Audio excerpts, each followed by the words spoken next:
For today video, mga sibes magluto dito fried chicken na mo ni siya. Wala siyang ikan. So, ato siyang i-marinate. I-marinate muna natin yan. And mo ni siya, na-marinate na siya, no? And atong isunod is ang adobong puset. Ato siyang tagtarong.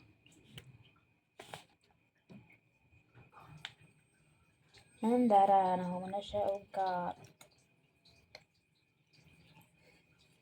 Okay na ni and magkwanta og sibuyas. Gamitin natin resin laman. Yung gagamitin natin sa ating pagluto ng ating mga pusit. Na.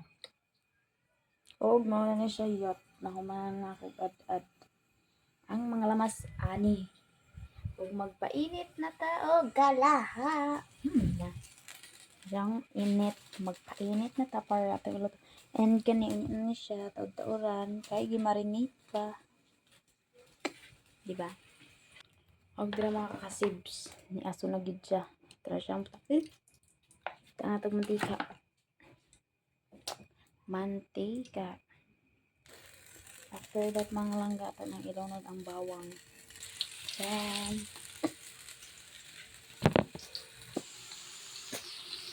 dara mga kakasibs.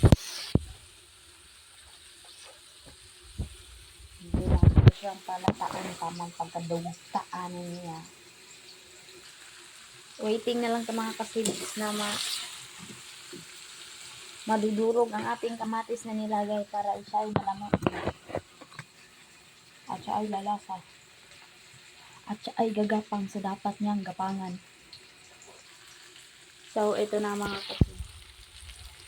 Pwede na siyang ilonod. Pwede na siyang ilonod. Para siya ay maluluto-luto.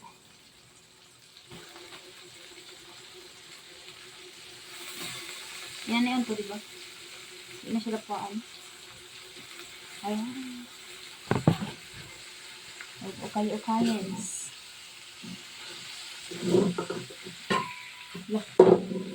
Hawas na. So, muna na siya mga kasibs. Yan na yung niluluto ko. Diba? Ito siyang balhin kasi magluluto na naman ako ng iba.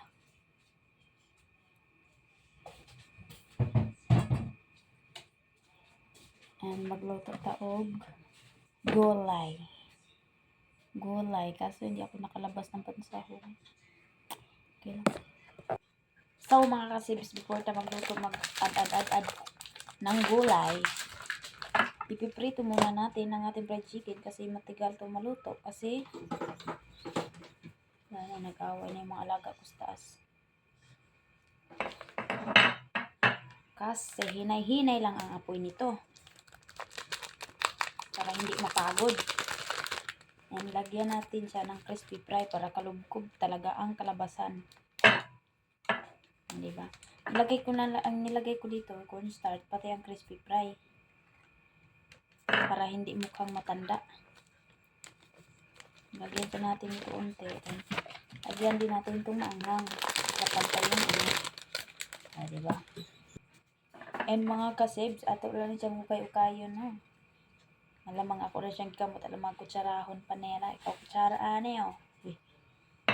Kung alagad isa gayaw-yaw. O syempre mga kasibs, para ito ay didikit, yung harina na ilalagay natin, lagyan siya natin ng isang itlog ni Uncle. Nilagay ko dito para siya ay maging malagkit. Pati halo-haluin. Halo-halo unti. Halo-halo hanggang na siya. Malagyan lahat, diba? Halo-halo, sabay sayaw-sayaw para maging maganda naman. Pagkahuman ng maglagay ng itlog, lagay na natin dito, ligid-ligid na natin sa cornstarch. Para ba mapilit yung cornstarch na with crispy fry. Ayan, tignan nyo mga kasibs. Nagpilit-pilit talaga yung para mukha ba siyang hindi na mukhang matanda ba. Siyempre, piprito na natin. Ay, hindi man init yung mantika ko.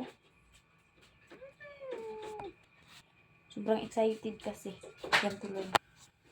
And ito na, init na siguro to. Ay, ihuhulog na natin to sa mantika kasi may kasalanan to sa akin. Dapat itong parusahan sa mainit.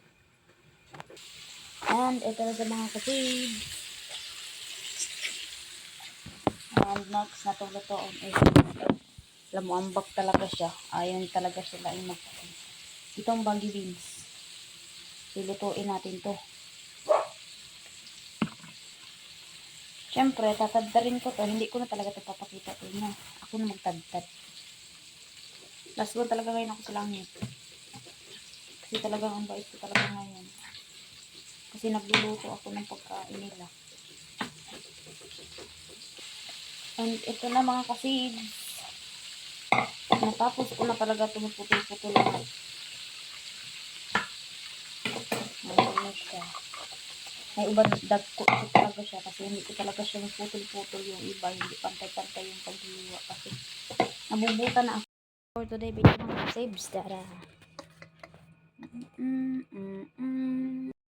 Naluto mga saves. Yan.